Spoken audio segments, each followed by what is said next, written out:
Have you ever visualized something so vividly it felt real, yet your life stayed exactly the same? It's like you're stuck in a loop, vision boards, affirmations, meditations, yet reality refuses to catch up. This isn't your fault. In fact, even Oprah struggled with this. She once said, "You don't get what you want, you get what you believe." And that's the core of quantum frequency. Let me explain. Today, we're embarking on a deep dive into how your internal state literally broadcasts your future, revealing that this isn't just spiritual philosophy, but practical physics at play. Exactly. And it's fascinating, isn't it, how this connects back to, well, thinkers like Nikola Tesla. He's the one who said, to understand the universe, you have to think in terms of energy, frequency, and vibration. And this deep dive, it's really about showing how those big ideas actually play out in your life, what you're attracting, or maybe what you're accidentally keeping away. Okay, right. Let's unpack this then. Quantum frequency. When we talk about that, what we're really getting at is your unique energetic signature. Your thoughts, they're electric impulses, measurable in the brain. And your feelings, they generate through this magnetic field from your heart. And it's real. You can actually detect it meters away. So thoughts and feelings together, they create your personal electromagnetic field. That's your frequency. It's not fluff. It's like biophysics. You're constantly broadcasting. That's a great way to put it. Broadcasting. It's like Wi-Fi, isn't it? You could have the best, most expensive laptop visualizing all your dreams on it. But if your internal Wi-Fi router, your feeling state, is off or sending a really weak signal, no connection. The quantum field, it doesn't just respond to your wish list. It responds to the actual signal you're sending out, your broadcast. It needs coherence. Right, coherence. And here's where it gets really interesting, and maybe a bit strange, honestly. Think about Jim Carrey. You know the story. Before he was famous, he wrote himself that $10 million check, dated it 5 years in the future. But the key part, the bit people often miss, he didn't just write the check. He acted like the guy who already had that kind of success. It wasn't fake it till you make it. It felt more like he was being it. He changed his energy. And then, 5 years later, Dumb and Dumber. The paycheck matched the check he wrote. Coincidence?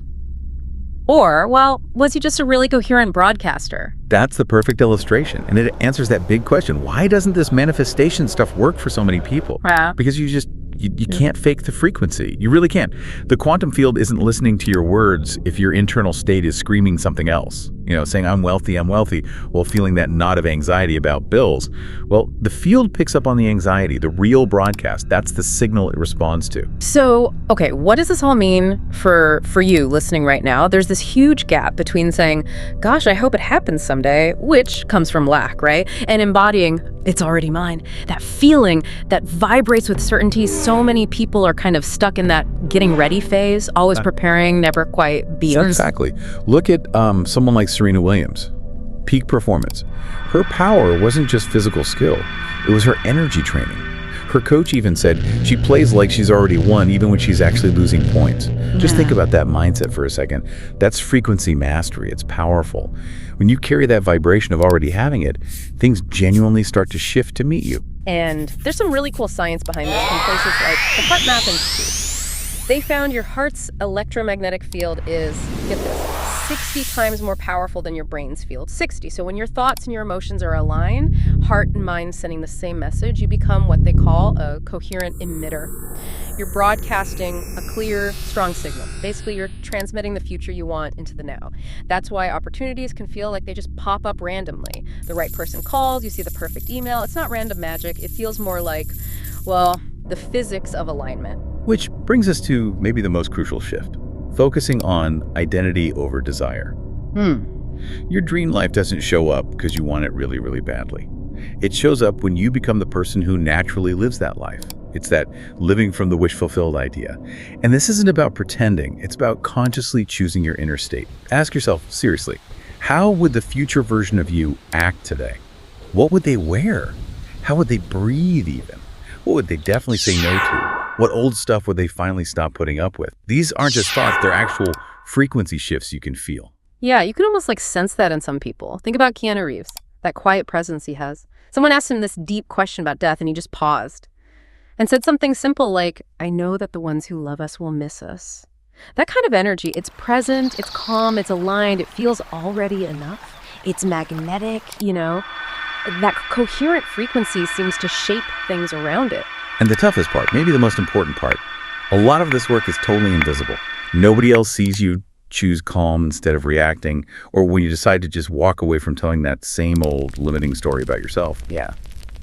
But the quantum field does register it, and eventually, if you stick with it, your outer world starts to reflect that inner shift. Okay, so here's a challenge for you. Just try it for the next 24 hours. Act as if your goal, whatever it is already yours. Not to trick the universe, not to fake anything. Just do it to give your own nervous system a little taste of what that alignment, that certainty feels like. Because honestly, once your body feels what coherence is like, it kind of doesn't want to go back to the old way. If you're finding this stuff interesting and want more insights bridging science and, well, practical living, make sure you subscribe. We'll be back with more deep dives into fascinating topics and stuff you can actually use.